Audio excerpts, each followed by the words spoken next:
kita desain dalam setiap hari itu, kita tata. Dan Allah tanya, baik, engkau untuk apa bekerja? Ya Allah, saya ingin mencari rezeki. Baik, bagus, untuk dapat uang. Setelah dapat uang mau kemana? Pengen kaya. Setelah kaya mau ngapain? Beli ini, beli itu. Setelah itu mau ngapain? Ditanya terus sampai ujungnya. Fa'aina tadhhabun? Sampai ke titik puncaknya. Kalau kamu sudah meraih apa yang kamu inginkan itu, harta sudah banyak, terkumpul, sudah mewah, rumah sudah megah, mobil melimpah, hidup juga kaya begitu rupa, terus mau ngapain? Ya. Maka orang-orang yang bingung pada akhirnya, dia mencari-cari ketenangan. Akhirnya balik lagi. Sudah kaya segala rupa, cuma cari ketenangan, akhirnya balik lagi ke desa, nyewa gubuk, nanam kangkung, nanam cabai. Terus kalau memang dengan seperti itu bisa bahagia, kenapa selama ini kerja keras mendapatkan sesuatu yang dikumpulkan?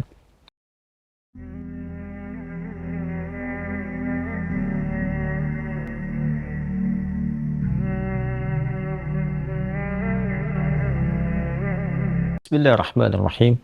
Assalamualaikum warahmatullahi wabarakatuh. Alhamdulillahi rabbil alamin. Wassalatu wassalamu ala rasulillahil karim wa ala alihi wa sahbihi ajma'in wa ba'd. Saudara-saudariku dimanapun Anda berada, semoga Allah subhanahu wa ta'ala memuliakan, menyehatkan, melindungi kita sampai dengan detik ini kita dapat bersua. Dan lebih dari itu, semoga Allah subhanahu wa ta'ala senantiasa memberikan taufik, panduan untuk menjalani kehidupan di dunia ini agar mendapatkan rahmat Allah subhanahu wa ta'ala yang bisa kita bawa pulang menghadap Allah pada hari kiamat kelak, insyaallah. Teman-teman, malam ini di tanggal 26 Oktober 2023 Masehi, edisi spesial yang biasanya kita membahas Aqsa dengan cukup panjang. Kali ini kita ingin berbagi pesan yang sangat singkat. Yang dalam singkat ini kita ingin mengingatkan baik kepada diri saya pribadi dan kepada kita semua tentang satu bagian dari ayat Al-Quran yang kiranya penting kita renungi, yaitu Quran surah ke-81 At-Takwir di ayat ke-26. Saat Allah subhanahu wa ta'ala berfirman, Fa'aina tadhhabun? Maka engkau itu sesungguhnya mau kemana? Ayat yang singkat tapi begitu padat dan sangat mendalam, memberikan satu kesan yang cukup menusuk ke dalam jiwa setiap manusia.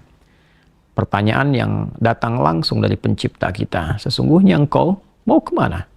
Allah sudah menjelaskan mengapa kita diciptakan. Allah sudah memberikan jalan kehidupan bagi kita dan menerangkan konsekuensi di balik pilihan-pilihan yang kita tetapkan untuk menempuh jalan-jalan yang dimaksudkan. Bila benar, resikonya seperti ini. Bila salah, konsekuensinya demikian. Maka, di antara sekian manusia yang telah mengetahui semua konsekuensi itu, terkadang masih mengedepankan bujukan-bujukan atau bahkan pengaruh-pengaruh nafsunya agar bergeser dari nilai-nilai kebaikan, bahkan nilai kemanusiaan yang telah Allah tetapkan. Ketika Allah menyampaikan, tidaklah aku ciptakan jin dan manusia itu kecuali untuk menaati aku, untuk beribadah kepada aku. Jadi sifat menjalani kehidupan di muka bumi ini adalah dilandaskan pada kepatuhan kita kepada Allah subhanahu wa ta'ala. Kepatuhan itulah yang disebut dengan ibadah. Patuh, tunduk, patuh, bahasa Arabnya itu disebut dengan Islam. Jadi Islam dalam pengertian etimologi secara bahasa artinya tunduk, patuh, taat. Orangnya disebut dengan Muslim. Jadi setiap manusia itu konsekuensinya memang mesti patuh, tunduk dan taat kepada Sang Pencipta, yaitu Allah Subhanahu wa ta'ala. Karena itu ketika Allah menyampaikan di dalam firman-Nya, "Wa ma khalaqtul jinna wal insa illa liya'budun." Tidaklah aku ciptakan jin dan manusia itu kecuali untuk menjadikan seluruh aktivitasnya agar menaati Allah Subhanahu wa ta'ala, dijadikan sebagai ibadah. Jadi kita dari bangun tidur sampai tidur itu sejatinya adalah memetakan kurikulum untuk menaati Allah dalam bingkai ibadah. Dilatih dalam bentuk ritual. Ritual itu untuk mengaktifkan titik spiritual kita, titik roh kita. Segala yang terkait dengan roh disebut rohani. Jadi dalam diri kita ini ada spiritnya, ada rohnya. Dan itu adalah titik latihan pertama untuk mengaktifkan ya titik-titik kebertuhanan Jadi ketika Allah sampaikan, tidaklah aku ciptakan engkau kecuali untuk menaatiku. Nah, titik ketaatan itu ya disebut dengan titik ritualnya. Ibadahnya ibadah ritual, ya keadaannya keadaan spiritual, itu yang penting kita aktifkan dulu. Itu sebabnya diminta kita sholat untuk mengoneksikan diri kita, mengaktifkan sinyal itu dengan Allah Subhanahu wa Ta'ala, dengan Sang Pencipta. Sehingga ketika terkoneksi, terbangun kesadaran dari dalam diri kita sebagai sebuah fitrah. Nanti kesadaran itu yang akan membimbing bagian dari sifat intelektual kita, titik intelektual, ya IQ itu, ya intellectual question. Kemudian nanti titik fisik kita, physical question. Jadi nanti yang menggerakkan adalah titik spiritualnya. Ini yang memberi perintah.